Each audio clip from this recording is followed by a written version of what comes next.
Hello student, आजचा आपला topic आहे dimensions and dimension analysis. Okay, dimensions and dimensions analysis. तर मागच्या टॉपिकमध्ये आपण पाहिलं होतं convention to use the SI unit. तर एसआय युनिट्स यूज करत असताना जे काही रूल्स आहेत तर त्याला कन्व्हेन्शन म्हटलं आहे. तिथं आपण 7 ते 8 रूल्स जे आहेत तर ते रूल्स बघितले की युनिट्स जे सिम्बॉल्स जे आहेत ते कसे रिप्रेझेंट करायचे. तर यामध्ये पहिला जो रूल होता की the unit of every physical quantity should be represented by symbol. म्हणजे प्रत्येक फिजिकल क्वांटिटीचं युनिट जे आहे ते सिम्बॉलनंच रिप्रेझेंट करत असतो. Full name of the unit always start with the small letter even name after a person. एखाद्या व्यक्तीच्या नावावरून जर एखादा सिम्बॉल असेल, एखादं युनिट असेल तर त्याचं फुल नेम लिहित असताना इनिशियल लेटर हे स्मॉल पाहिजे, पण त्याच युनिटसाठी सिम्बॉल जो आहे तो आपण कॅपिटल लेटरमध्ये डिनोट करत असतो. ओके, नंतर do not use the full stop किंवा punctuation mark after the units. Use the hyphen or space between the two units when there is a multiplication. Okay, in numerator and denominator the unit should be in a same ratio. Okay, unit आणि symbol चा ratio जो आहे तो सारखाच पाहिजे. Okay, हे सुद्धा पाहिलं आपण. त्याच्यानंतर असे 7 ते 8 कन्व्हेन्शन्स पाहिले आपण. तर या टॉपिकमध्ये फक्त आपण आज बघणार आहोत डायमेन्शन्स. ओके, तर डायमेन्शन हा पार्ट जो आहे तो या चॅप्टरमध्ये महत्त्वाचा आहे. किंवा कॉम्पिटेटिव्हमध्ये सुद्धा वेगवेगळ्या फिजिकल क्वांटिटीचे डायमेन्शन जे आहे ते फाइंड आउट करावं लागतात. ओके, तर आपल्याला माहित आहे की every divide quantity can be represented in terms of the fundamental quantity. म्हणजे आता ज्या आपण 7 फंडामेंटल क्वांटिटी बघितल्या होत्या तर याच्यामध्ये पहिली जी क्वांटिटी आहे ती कोणती होती? ती होती लेंथ. दुसरी क्वांटिटी आहे मास. तिसरी टाइम. चौथी इलेक्ट्रिक करंट. ओके, पाचवी टेम्परेचर. एक 6 नंबर ल्युमिनस इंटेंसिटी.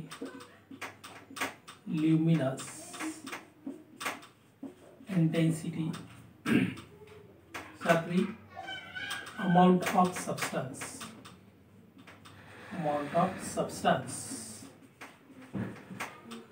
तर ह्या 7 फंडामेंटल क्वांटिटी आहे आणि एसआय युनिट मध्ये सुद्धा ह्या 7 फंडामेंटल क्वांटिटी ज्या त्या महत्त्वाच्या आहेत. ओके, आणि याचे एसआय युनिट सुद्धा आपण रिप्रेझेंट केले. लेंथचं मीटर, मासचं किलोग्रॅम, टाइमचं सेकंद, इलेक्ट्रिक करंटचं एम्पियर, टेम्परेचरचं केल्विन, ल्युमिनस इंटेन्सिटीचं कॅन्डेला, अमाऊंट ऑफ सबस्टन्सचं मोल. आणि याचे सिम्बॉल सुद्धा आपण पाहिले होते. ओके, आता लेंथ मीटरमध्ये यूज केली आपण, त्याचा सिम्बॉल एम डिनोट करणार. मास मेजर करणार किलोग्रॅममध्ये, सिम्बॉल केजी असेल. टाइम सेकंदमध्ये symbol S. Electric current ampere A. Temperature kelvin symbol असेल K. Luminous intensity candela symbol असेल C D. Amount of substance mole आणि सिम्बॉल आपण लिहिला MOL. ओके,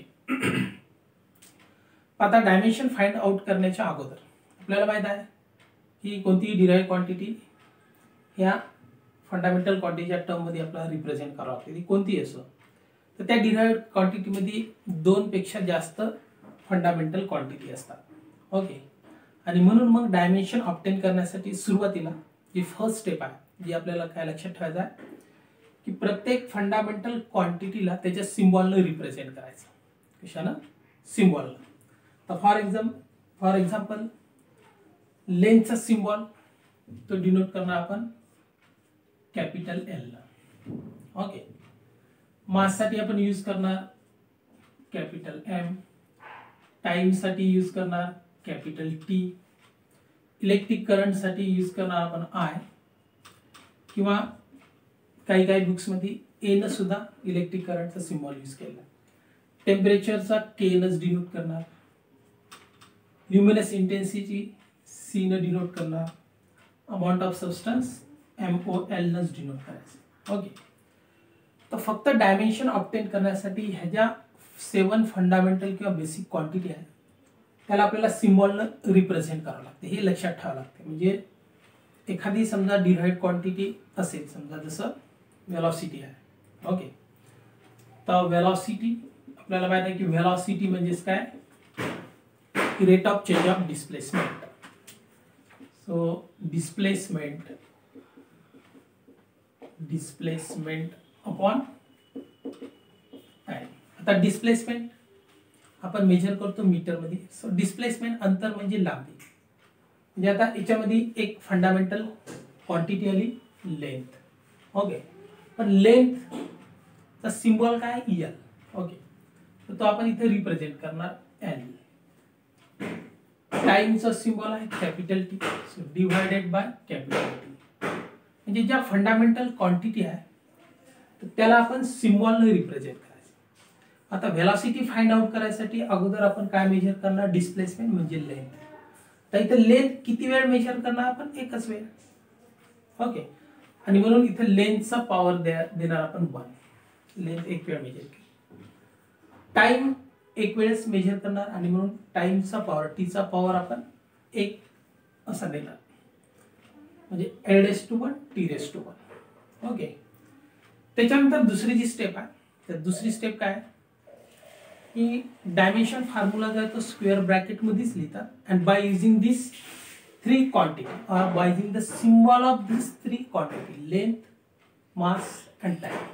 आता व्हेलॉसिटी मेजर करत असताना मास आपण मेजर करणार नाही, मास अब्सेंट आहे, पण तरी आपल्याला डायमेन्शनल फॉर्म्युलामध्ये मासचा सिम्बॉल रिप्रेझेंट करावा लागतो. ओके, तर सेकंड स्टेप काय, आपल्याला स्क्वेअर ब्रॅकेट मध्ये ह्या क्वांटिटी रिप्रेझेंट करायच्या. So which is equals to in square bracket L⁻⁴ divided by in square bracket T⁻⁴. Okay, आता जी डिनॉमिनेटर मध्ये क्वांटिटी आहे त्याला आपण न्यूमरेटर मध्ये घेतले, तर हा प्लस पॉवर जो आहे तो काय होणार, मायनस होणार. याला लिहिणार आपण L⁻⁴ T⁻⁻⁴. तर हे झाले डायमेन्शन ऑफ वेलॉसिटी. आता डायमेन्शन ह्या 3 क्वांटिटीच्या सिम्बॉलला आपल्याला रिप्रेझेंट करावं लागतात, मास, लेंथ आणि टाइम, किंवा लेंथ, मास आणि टाइम.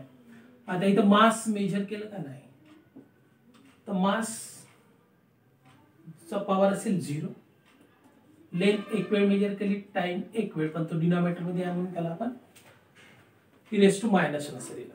तर डायमेन्शन ऑफ वेलॉसिटी किंवा याला आपण म्हणू डायमेन्शनल फॉर्म्युला, जो स्क्वेअर ब्रॅकेट मध्ये आपण रिप्रेझेंट केला. ओके, तर हे झाली डायमेन्शनल फॉर्म्युला. मग आता डायमेन्शन काय की the dimension of velocity in mass, म्हणजे वेलॉसिटी फाइंड आउट करताना मास मेजर केलं काय नाही. Okay, so dimension of velocity in mass is 0. Dimension of velocity in a length म्हणजे डिस्प्लेसमेंट, म्हणजे डिस्प्लेसमेंट आपण एक वेळ मेजर केली म्हणून dimension of velocity in a length is 1. Dimension of time म्हणजे dimension of velocity in a time is -1, पण आपण त्याला डिनॉमिनेटर मध्ये घेतलं तर आपण टाइम एक वेळ मेजर केला. तर असा याचा अर्थ घ्यायचा. तर लक्षात आलं काय की डायमेन्शनल फाइंड आउट करण्यासाठी सुरुवातीला काय करायचं की ह्या ज्या 7 फंडामेंटल क्वांटिटी आहे त्याला सिम्बॉलने रिप्रेझेंट करायचं. त्याच्यानंतर आपण एखाद्या डिराइव्ड क्वांटिटीची डायमेन्शन ऑब्टेन करत असताना ती क्वांटिटी जेवढ्या वेळ मेजर करणार तर तेवढा पॉवर आपण काय करणार, रेज करणार. त्याच्या त्या फंडामेंटल क्वांटिटीच्या सिम्बॉलचा पॉवर आपण रेज करणार. ओके, तर हे तुमच्या लक्षात आलं असेल. तर so this is the first step to find the dimension and this is the second step. Okay, की अशा पद्धतीनं स्क्वेअर ब्रॅकेट मध्ये सिम्बॉलला पॉवर रेज करणार. ओके, हे लक्षात आलं असेल तुमच्या. ओके, आता एखाद्या क्वांटिटी मध्ये समजा आपण मास जे आहे ते 2 टाइम मेजर जर करत असेल मास. ओके, सो समजा ग्रॅव्हिटेशनल कॉन्स्टंट आहे त्याच्यामध्ये प्रॉडक्ट आहे. ओके, तिथे आपण मास 2 वेळ मेजर करणार. म्हणजे असं जर असेल m1 × m2. ओके, तर त्याची डायमेन्शन फाइंड आउट करताना आता इथं मास 2 वेळ मेजर करणार. आता पहिल्यासाठी आपण लिहिणार m⁻²1, दुसऱ्यासाठी लिहिणार सुद्धा m⁻²1. आता बेस सेम आहे, पॉवरची आपण ऍडिशन करतो म्हणजेच m⁻²2. ओके, तर ही झाली dimension of mass into mass. म्हणजे आता मास 2 वेळ मेजर केलं म्हणून मास जो सिम्बॉल आहे त्याचा पॉवर आपण 2 देणार. जसं नेक्स्ट एक्झाम्पल आहे समजा एरिया. Okay, area. तर आपल्याला माहित आहे की एरिया म्हणजेच काय की लेंथ इनटू ब्रेथ. ओके, आता इथं already length is a fundamental quantity आणि लेंथचा सिम्बॉल आहे एल. त्याला रिप्रेझेंट करणार आपण एल इनटू. आता ब्रेथ रुंदी जरी असली तरी that is a distance. Length आहे म्हणजे परत इथे येणार. आता इथं लेंथ एक वेळ मेजर केली, ब्रेथ म्हणजेच ती मीटर मध्ये आहे म्हणजेच इथं परत आपण लेंथ एक वेळ मेजर केली. आता याला लिहिणार आपण स्क्वेअर ब्रॅकेट मध्ये. बेस सेम आहे 1 + 1 2. Okay, so dimension of area तो काय होईल a⁻². पण परत आपल्याला या 3 फंडामेंटल क्वांटिटीच्या सिम्बॉलने त्याला रिप्रेझेंट करावं लागेल स्क्वेअर ब्रॅकेट मध्ये. ओके, म्हणजे एरिया मेजर करत असताना मास मेजर केलं का नाही, म्हणजे मासचा पॉवर काय झाला 0. मासचा पॉवर काय झाला 0. ओके, लेंथ मेजर केली 2 टाइम्स, लेंथचा पॉवर झाला 2.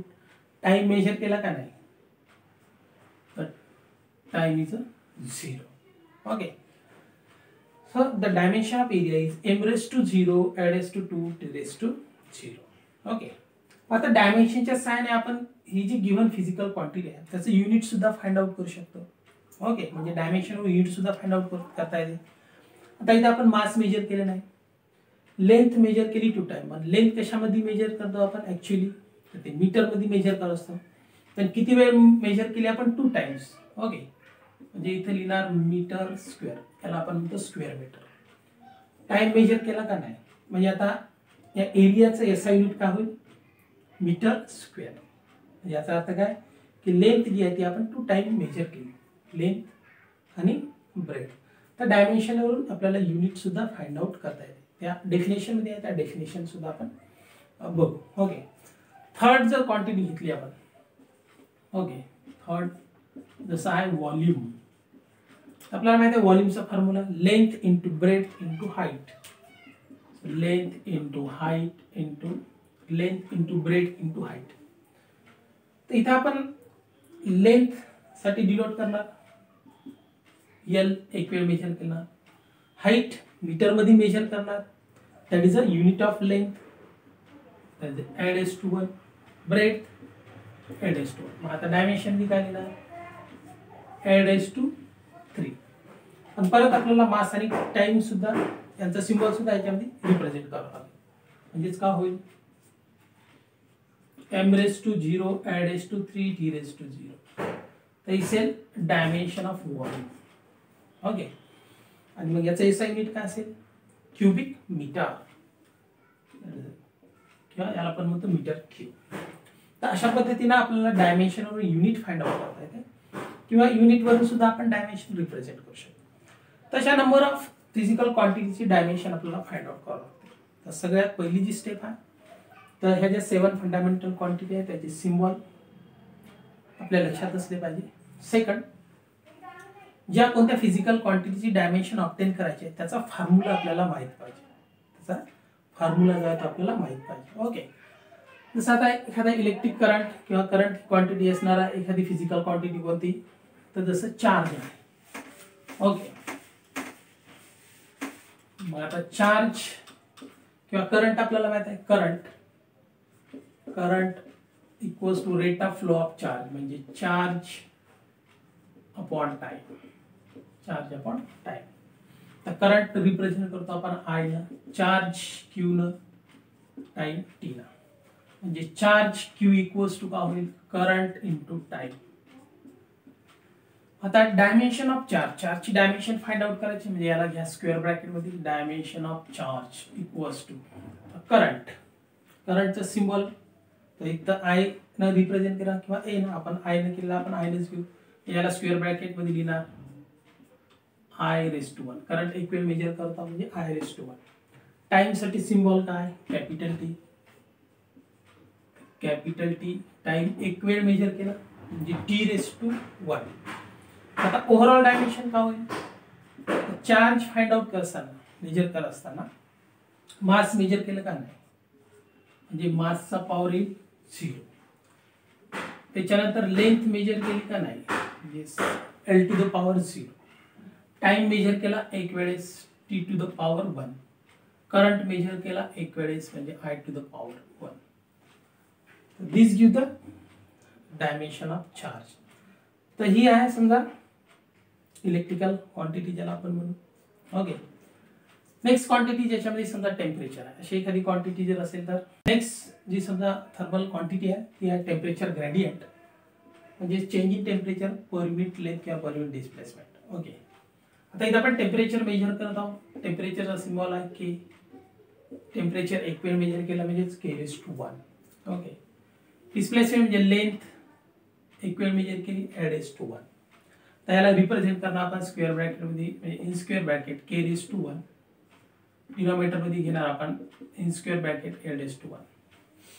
तर याला आपण न्यूमरेटर मध्ये घेतलं तर हा पॉझिटिव्ह पॉवर आहे तो निगेटिव्ह होईल म्हणजेच काय लिहिणार आपण K⁻⁴ L⁻⁻⁴. आता with the three quantity mass length and time ना आपल्याला हे डायमेन्शन रिप्रेझेंट करावं लागणार. म्हणजेच टेम्परेचर मेजर करताना मास मेजर केलेला आहे म्हणजे मासचा पॉवर 0. लेंथ एक वेळ मेजर केली ती डिनॉमिनेटर मध्ये आहे पण न्यूमरेटर मध्ये घेतल्यानंतर L⁻⁻⁴. टाइम मेजर केला का नाही T⁻⁴. टेम्परेचर एक वेळ मेजर K⁻⁴. म्हणजे टेम्परेचर ग्रेडियंटची जी डायमेन्शन आहे ती काय होईल M⁻⁴ L⁻⁻⁴ आणि T⁻⁴ K⁻⁴. ओके. तर अशा कोणत्याही समजा फिजिकल क्वांटिटीची डायमेन्शन फाइंड आउट करायची असेल तर आपल्याला त्याचा फॉर्म्युला माहित पाहिजे. त्यानंतर ह्या ज्या 7 फंडामेंटल क्वांटिटीचे जे सिम्बॉल आहे ज्याला युनिट सुद्धा म्हणता येईल. ओके. तर ते सिम्बॉल आपल्याला माहित पाहिजे आणि जेवढ्या वेळ ती क्वांटिटी आपण मेजर करणार तर तेवढा पॉवर त्याच्या सिम्बॉलला द्यायचा. तर व्हेरी सिंपल आहे आणि त्याला स्क्वेअर ब्रॅकेट मध्ये रिप्रेझेंट करायचं. ओके. मग आता जसं मेकॅनिकल प्रॉब्लेम समजा क्वांटिटी असते जसं डिस्प्लेसमेंट आहे वेलॉसिटी आहे ॲक्सेलरेशन आहे फोर्स आहे वर्क आहे मोमेंटम आहे. ओके. त्यानंतर टॉर्क आहे. तर अशा नंबर ऑफ मेकॅनिकल क्वांटिटीज आहे स्ट्रेस आहे. ओके. त्याला मेकॅनिकल क्वांटिटी म्हणू आणि त्याची डायमेन्शन जर आपल्याला डायमेन्शन फॉर्म्युला लिहायचं असेल तर मास लेंथ आणि टाइम यांच्या सिम्बॉलचा पॉवर आपण स्क्वेअर ब्रॅकेटमध्ये रिप्रेझेंट करतो. एखाद्या फिजिकल क्वांटिटीमध्ये आपण करंट जर मेजर करत असणार तर that is a electrical quantity charge. Okay. Electric potential like this तर त्याला आपण म्हणू इलेक्ट्रिकल क्वांटिटी. थर्मल क्वांटिटीमध्ये जर आपण टेम्परेचर मेजर करत असेल ओके टेम्परेचर येत असेल तर त्याला आपण म्हणू थर्मल क्वांटिटी जसं टेम्परेचर ग्रेडियंट आहे. ओके. तर हे व्हेरी इझी आहे. आता आपण बघू डायमेन्शनची definition. Okay.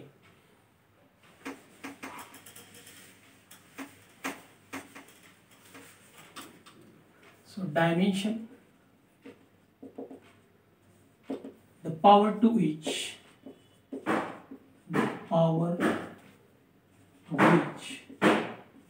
unit of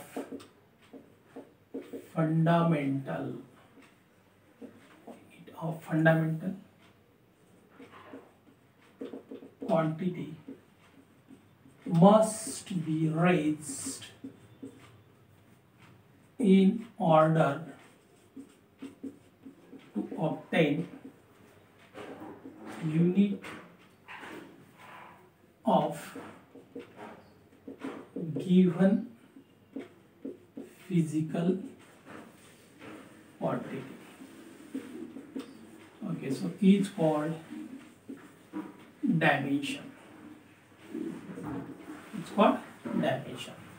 The next definition is the power to which fundamental quantity must be raised in order to express the given physical quantity, or power to which, or the power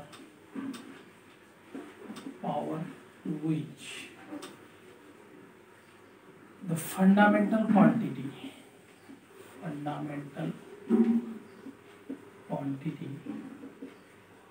must must be raised in order to express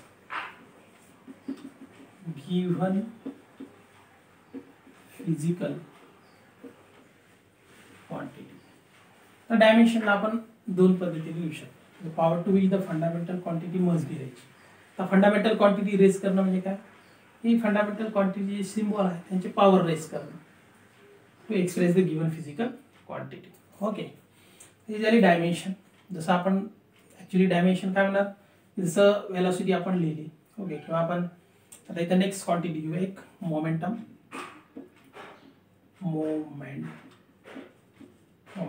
equals to mass into velocity. Okay, तर momentum measure करत असताना मास एक वेळ major करत होता, मासचा symbol आहे m²1. वेलॉसिटीची dimension आपण आताच लिहिली.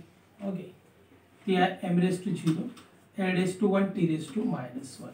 ओके, आता ओव्हरऑल डायमेन्शन होईल, इथं बेस सेम आहे, पॉवरची आपण ॲडिशन करणार 1 + 0 म्हणजेच 1, म्हणजे m²1 l²1 t⁻⁻. तर ही होईल डायमेन्शन ऑफ मोमेंटम, ज्याला रिप्रेझेंट करत असतो आपण p न. ओके, आता dimension of momentum in mass is 1, dimension of momentum in a length is 1, dimension of momentum in a time is -1.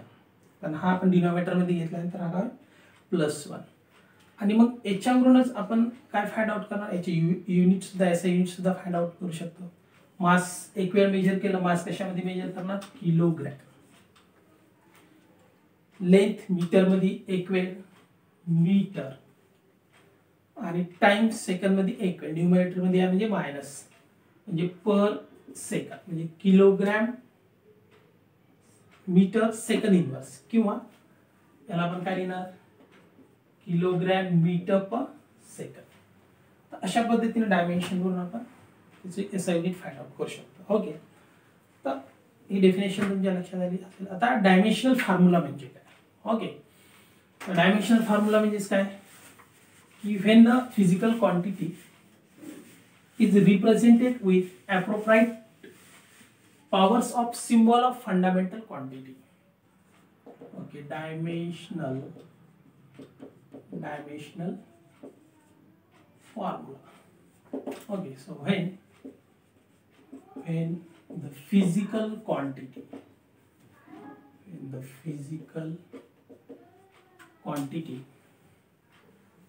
is represented with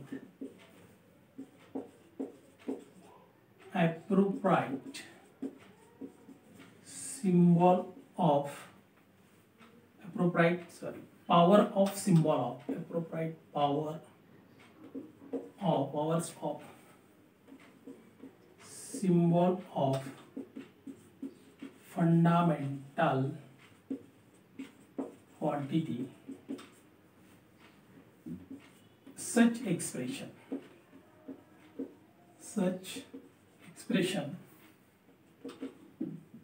is called dimensional formula. Okay, की जसं आपण लिहिलं dimension of velocity काय m⁻0 l⁻1 t⁻⁻1. So when the physical quantity is represented with appropriate power of symbol of fundamental quantity, तर fundamental क्वांटिटीच्या सिम्बॉलच्या पॉवरनं इथं velocity major करत असताना मास major केलं नाही, म्हणजे मासचा पॉवर एमचा पॉवर आपण दिला 0. वेलॉसिटी मेजर करत असताना लेंथ म्हणजे डिस्प्लेसमेंट एक वेळ मेजर केली, आणि म्हणून लेंथचा जो सिम्बॉल आहे त्याचा पॉवर दिला एक वेळ मेजर केली. टाइम डिनॉमिनेटरमध्ये आहे, त्याला न्यूमरेटरमध्ये आपण घेतलं, म्हणजे टाइम एक वेळ मेजर केला, न्यूमरेटरमध्ये त्याचा पॉवर येईल -1. तर अशा पद्धतीनं appropriate powers of symbol of fundamental क्वांटिटीनं जेव्हा एखादी फिजिकल क्वांटिटी आपण रिप्रेझेंट करतो, तर असं जे एक्सप्रेशन आहे त्याला म्हणायचं dimensional formula. So dimensional formula is represented in a square bracket. इथं आपण या सिम्बॉलला विथ पॉवर स्क्वेअर ब्रॅकेटमध्ये काय केलं आहे, रिप्रेझेंट केलं आहे. याला म्हणायचं डायमेन्शनल फॉर्म्युला. ओके, आणि dimension of velocity in mass is 0, dimension of velocity in a length is a 1, dimension of velocity in a time is a -1. Okay, तर अशा पद्धतीनं हा जो तुम्हाला पार्ट जो आहे तो लक्षात आला असेल. ओके, तर अशा कोणत्याही समजा फिजिकल क्वांटिटी डायमेन्शन तुम्ही फाइंड आउट करू शकता. फर्स्ट स्टेप लक्षात ठेवा, या 7 फंडामेंटल क्वांटिटीचे जे सिम्बॉल आहे ते सिम्बॉल जेवढ्या वेळ ती फंडामेंटल क्वांटिटी त्या फिजिकल क्वांटिटीमध्ये आपण मेजर करणार तर तेवढा पॉवर त्याच्या सिम्बॉलला आपण देणार आणि त्याला आपण स्क्वेअर ब्रॅकेटमध्ये लिहिणार. ओके, तर स्क्वेअर ब्रॅकेटमध्ये ऑलवेज ह्या 3 क्वांटिटी असल्या पाहिजे, मास, लेंथ, टाइम. समजा इलेक्ट्रिक क्वांटिटी असेल तर इथं करंटचा सिम्बॉल आई, टेम्परेचर असेल तर टेम्परेचरचा सिम्बॉल के. तर जेवढ्या वेळेस आपण मेजर करणार तेवढा पॉवर त्याच्या आपण त्या सिम्बॉलला देणार. तर यालाच म्हणायचं डायमेन्शन. सो आय होप तुम्हाला हा पार्ट समजला असेल. नेक्स्ट पार्टमध्ये आपण पाहू dimension analysis. Okay, so thank you.